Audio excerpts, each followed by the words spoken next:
नमस्कार। रेकी की पाठशाला में आप सभी का स्वागत करती हूँ। 7 चक्रा की जो हमारी सीरीज चल रही है, मूलाधार चक्र से चलते हुए आज हम सहस्त्रार चक्र तक पहुंच चुके हैं। सहस्त्रार चक्र यानी हमारा क्राउन चक्र, ईश्वर, ब्रह्मांड, सारी शक्तियां जुड़ी हुई है इसी चक्र से। ये चक्र जागृत होना यानी मोक्ष को प्राप्त कर लेना, ईश्वर को प्राप्त कर लेना, सबसे महत्वपूर्ण है हमारा क्राउन चक्र। क्राउन चक्र स्पिरिचुअलिटी से जुड़ा हुआ है। इस चक्र का जागरण यानी व्यक्ति इस जगत के अलावा परमात्मा के बारे में सोचना शुरू कर देता है। सहस्त्रार चक्र ही वो स्थान है जहां पर शिव का वास है। सहस्त्रार चक्र से जुड़ा हुआ जो मंत्र है ओम, जितना आप ओम का जाप करेंगे उतना ही आपका सहस्त्रार चक्र जागृत होगा, बैलेंस होगा। कुंडलिनी शक्ति हमारे मूलाधार चक्र में स्थित है। मूलाधार चक्र से जब कुंडलिनी शक्ति चल के क्राउन चक्र तक पहुंचती है तो सहस्त्रार चक्र में शक्ति और शिव का जो मिलन का स्थान है वो क्राउन चक्र है। उसे हम सहस्त्रार चक्र बोलते हैं। कमल की 1000 पंखुड़ियों के समान है हमारा सहस्त्रार चक्र। इसका रंग वैसे तो वॉयलेट बोलते हैं कि इसका रंग वॉयलेट है, वाइट भी है, लेकिन अगर देखा जाए तो इस चक्र में सभी रंग हैं। सारे रंग इसमें, दुनिया के ब्रह्मांड के जितने भी रंग हैं, सारे रंग की किरण पुंज हमारे सहस्त्रार चक्र में है। तो आप किसी भी रंग को इमेजिन कर लें और सहस्त्रार चक्र पर मेडिटेशन करने लगे तो आपका चक्र अपने आप ही बैलेंस होना शुरू हो जाता है। आज हम सहस्त्रार चक्र के बारे में बात कर रहे हैं। ये इसका कलर है, वॉयलेट कलर इसका। अगर हमारा सहस्त्रार चक्र बैलेंस ना हो तो हमको क्या क्या बीमारियां होती हैं, क्या क्या हमको परेशानियां होती हैं, सबसे पहले हम ये जानते हैं। अगर आपका ये चक्र बैलेंस नहीं है, डिसबैलेंस है, तो आपको सर में खूब दर्द होता रहेगा, हेडेक होगा, माइग्रेन होगा, इंसोम्निया होगा, मतलब आपको नींद की प्रॉब्लम रहेगी। या तो बहुत ज्यादा नींद आएगी या फिर आपको बिल्कुल नींद नहीं आएगी, रातों रात आपको नींद नहीं आएगी। सीखने समझने की आपकी क्षमता बहुत कम होगी, मेमोरी आपकी बहुत कम होगी, किसी भी चीज को स्पष्ट रूप से समझने में आपको बहुत समय लगेगा, आप अच्छे से समझ ही नहीं पाएंगे। मतलब अंतर ज्ञान तो ठीक है, लेकिन कोई चीज बाहर भी, मतलब स्किल्स जो होती है, कोई विद्या सीख लेना, वो बहुत कम आप कर पाएंगे अगर आपका ये चक्र डिसबैलेंस है। आपको आईज में प्रॉब्लम होगी, विशेष तौर पे राइट आई हमारे क्राउन चक्रा से जुड़ी हुई है।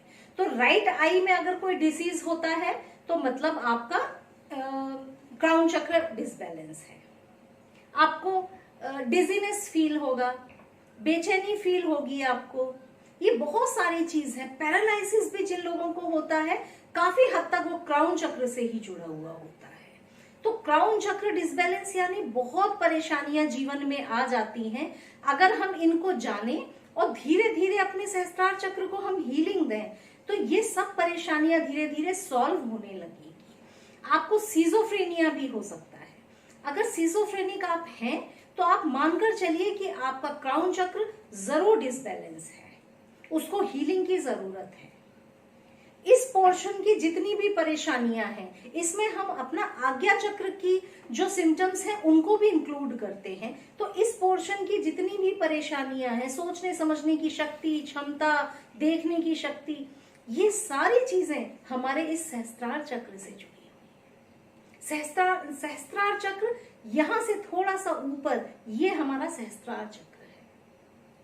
तो ये हो गई सिम्टम्स कि क्या क्या परेशानियां, सिम्टम्स आपको देखने हैं कि आपका चक्र बैलेंस है कि डिसबैलेंस है। अब हम बात करते हैं कि अगर आपका सहस्त्रार चक्र बैलेंस होगा तो आपको क्या क्या होगा। आपका इंट्यूशन बहुत अच्छा होगा, आप बहुत सारी चीजों को आपको समय से पहले ही आभास हो जाएगा, क्योंकि ईश्वरीय शक्ति का केंद्र है, शिव का केंद्र है। बहुत तेज आपका इंट्यूशन होगा, आपकी सोचने की क्षमता बढ़ जाएगी। स्पिरिचुअलिटी में आप अपने आप आने लगेंगे, उसके बारे में सोचने लगेंगे। स्पिरिचुअलिटी के बारे में, मेडिटेशन के बारे में, हीलिंग्स के बारे में, इन सारी चीजों पे आपका अपने आप ध्यान जाएगा।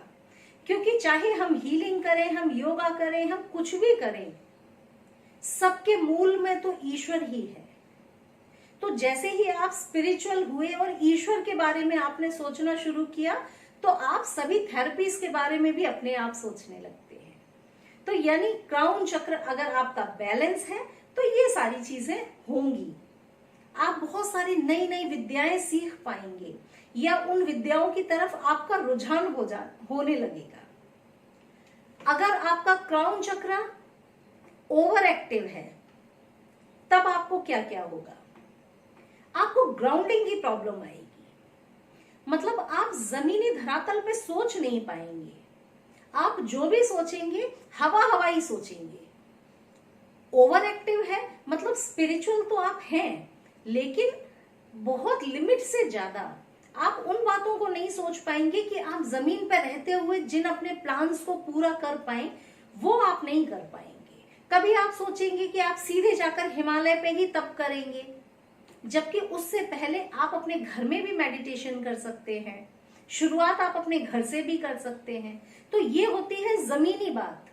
तो आपको ग्राउंडिंग की प्रॉब्लम जरूर आएगी। आपके जो भी डिसीजंस होंगे उनमें सच की कमी होगी, मतलब सच की, या यूं कहिए कि धरातल की कमी होगी, जमीनी सच वो नहीं होगा।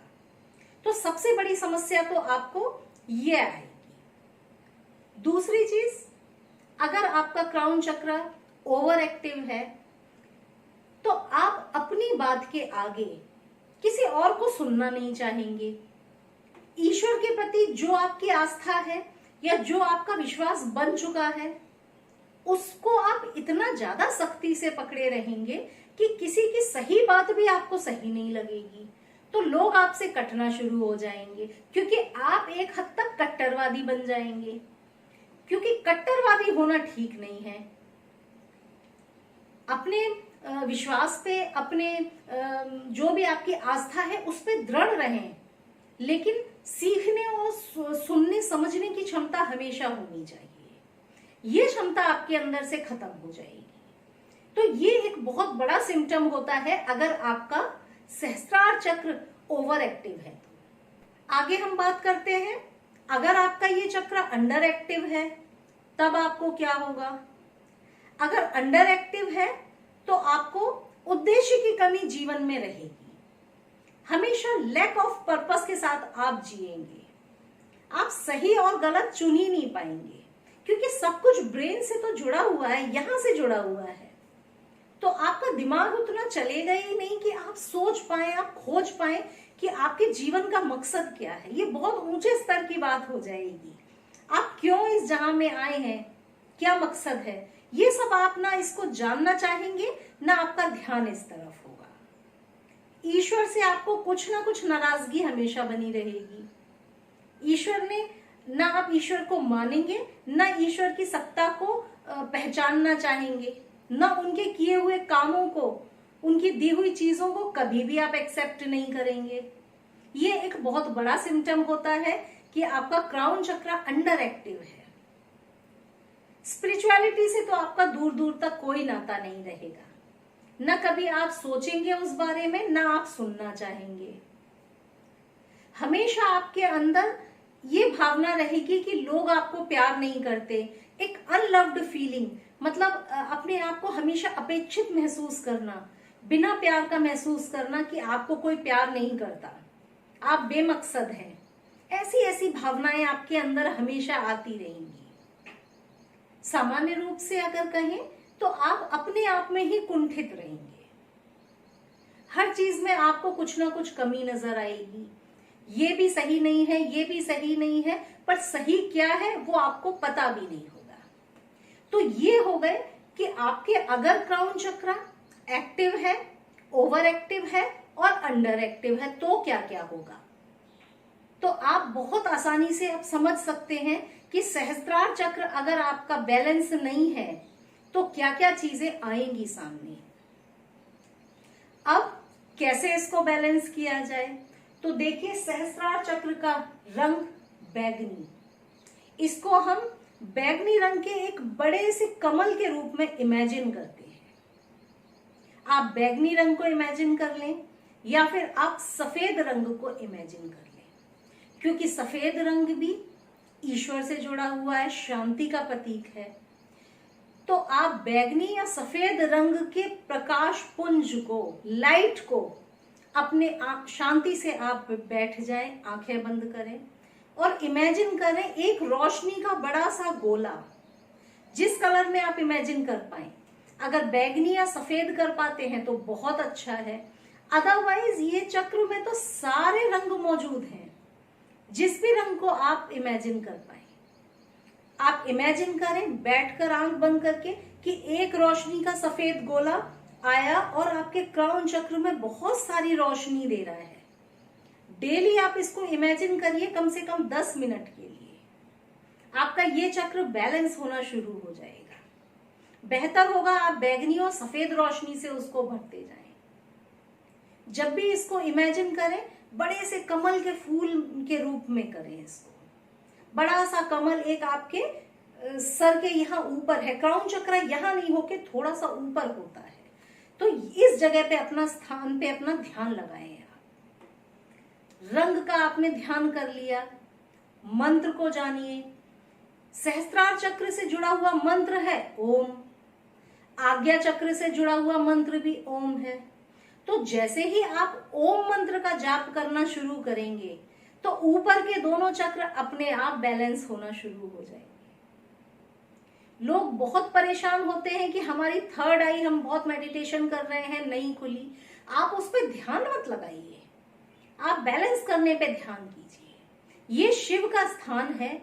जैसे ही आप ओम का जाप करना शुरू करेंगे, यहाँ का पूरा स्थान अपने आप बैलेंस और जागृत होने लगेगा। जिस तरह समुद्र में ढेर सारी नदियां आकर मिलती हैं, उसी तरह ये वो स्थान है जहां पर सारी नाड़ियां, आपके पूरे शरीर की नाड़ियां आकर मिलती हैं। तो इस स्थान को बैलेंस कर लेना यानी अपने जीवन को बैलेंस कर लेना। तो लगातार आपको ओम मंत्र का जाप करना है। बैगनी रंग को इमेजिन करते हुए यहाँ पर मेडिटेशन करना है। बैगनी रंग को अपने आसपास भी बढ़ा लीजिए।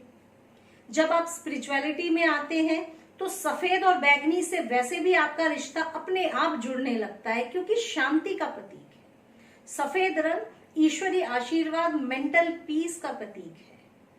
तो अपने घर में सफेद रंग, बैगनी रंग को थोड़ा सा बढ़ाइए ताकि आपका क्राउन चक्र उससे एनर्जी, कलर एनर्जी रिसीव करे। ये कलर थेरेपी होती है। अफर्मेशंस भी आप कर सकते हैं। आप मेडिटेशन के साथ में मंत्र का जाप करें, या आपको दिन भर में जब समय मिले तब आप अफर्मेशंस भी बोलिए। मैं अपने अंतर्ज्ञान पे पूरा भरोसा करता हूं, मैं ईश्वर से पूरी तरह जुड़ा हूं। किसी भी तरह का ऐसा अफर्मेशन बना लीजिए जिस अफर्मेशन को आप महसूस करते हो। मुझे ईश्वर से अंतर्ज्ञान प्राप्त होता है, मेरा जुड़ाव ईश्वर के साथ है। ऐसी कोई भी लाइन आप बना लीजिए और लगातार दिन में उसको मन में दोहराते रहिए। तो ये सारी चीजें हैं कि क्राउन चक्र को आप कैसे बैलेंस करेंगे। अगर आप क्रिस्टल्स में भी जाना चाहें तो आप एमेथिस्ट को यूज कर सकते हैं। क्राउन चक्र से जुड़ा हुआ जो क्रिस्टल है एमेथिस्ट है, क्लियर क्वार्ट्ज है।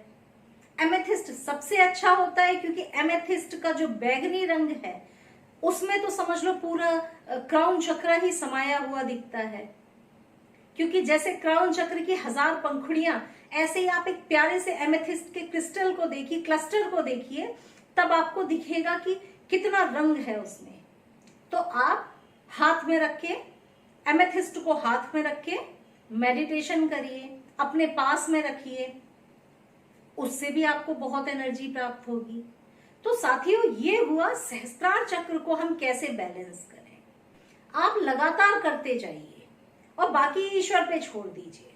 कभी इस पे ध्यान ना लगाइए कि मैं ये चक्र अपना जागृत कर लूं या अपना तीसरा नेत्र खोल लूं, ये सब भूल जाइए।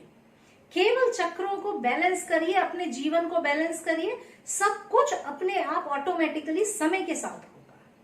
तो साथियों, रेकी की पाठशाला में जो हमने 7 चक्रा की सीरीज चलाई थी, आज मैं आपको मूलाधार चक्र से चलते हुए सहस्त्रार चक्र तक सारे 7 चक्रों के बारे में बता चुकी हूं। अब आप कुछ और जानना समझना अगर चाहें तो कमेंट सेक्शन में लिखिएगा, मैं जरूर आपको कमेंट सेक्शन में समझाऊं। Thank you.